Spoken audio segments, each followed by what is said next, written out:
तो हेलो दोस्तों, आज हम चाणक्य के कुछ बातों के बारे में जानेंगे जो हमें बहुत आगे तक ले जाएगा, ज़िंदगी में काम आएंगे।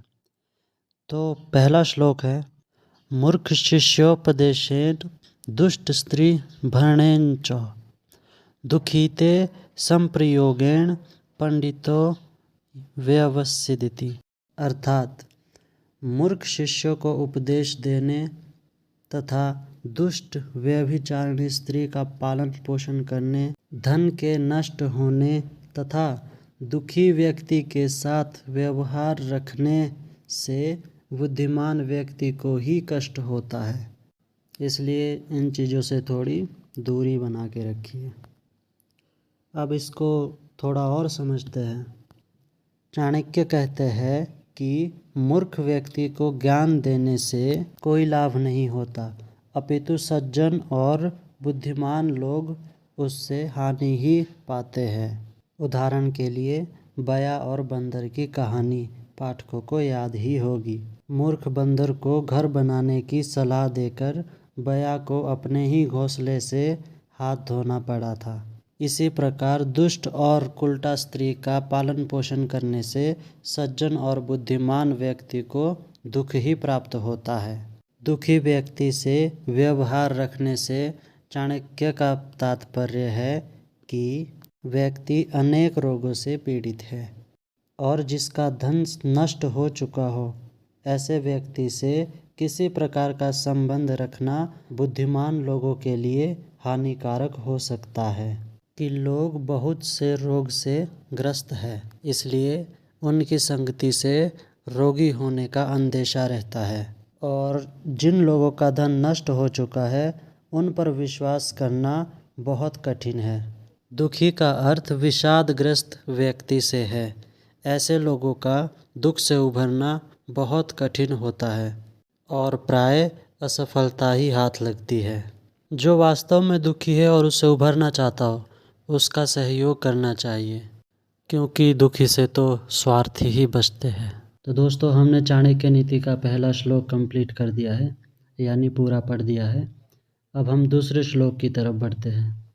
तो दूसरा श्लोक कुछ इस तरह से है, दुष्टा भार्या शंठ मित्र भृत्य शूद्रदायक सर्पे चौघ्रे वासो मृत्युरेव ना संशय। तो दोस्तों, इसका अर्थ कुछ इस तरह से है, दुष्ट स्वभाव वाली, कठोर वचन बोलने वाली, दुराचारणी स्त्री और धूर्त दुष्ट स्वभाव वाला मित्र, सामने बोलने वाला मुंहफट नौकर और ऐसे घर में निवास जहां सांप के होने की संभावनाएं हो, ये सब मृत्यु के समान हैं।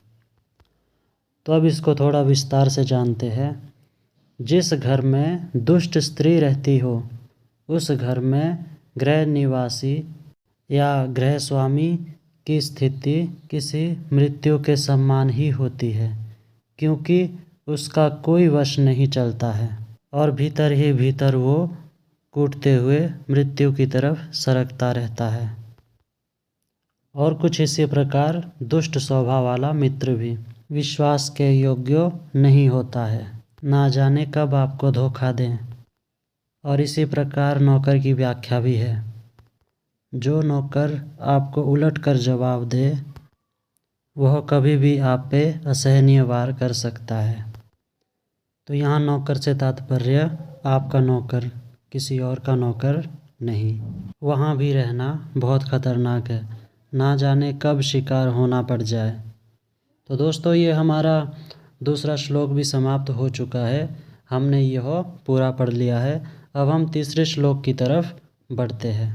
तो दोस्तों, चाणक्य नीति का तीसरा श्लोक कुछ इस तरह से है, आप दर्थे धन रक्षेद दारान रक्षेद्वनिर्पि आत्मान सतत रक्षेद दारेर्पि धनेर्पि। अर्थात किसी कष्ट अथवा आपदाकाल से बचाव के लिए धन की रक्षा करना अनिवार्य है और धन खर्च करके स्त्री की रक्षा करनी चाहिए, परंतु स्त्री और धन से भी आवश्यक है कि मनुष्य अपनी रक्षा करें। अब इसको थोड़ा विस्तार पूर्वक समझते हैं। बुद्धिमान व्यक्ति वही है जो आपदाकाल के लिए धन की थोड़ी सी बचाव करके चले और समय पड़ने पर व्यक्ति धन को देकर अपने पत्नी की रक्षा करे, और उससे भी अधिक है कि व्यक्ति अपनी रक्षा करे, क्योंकि धन और स्त्री से भी अधिक है मनुष्य को अपनी रक्षा करनी चाहिए।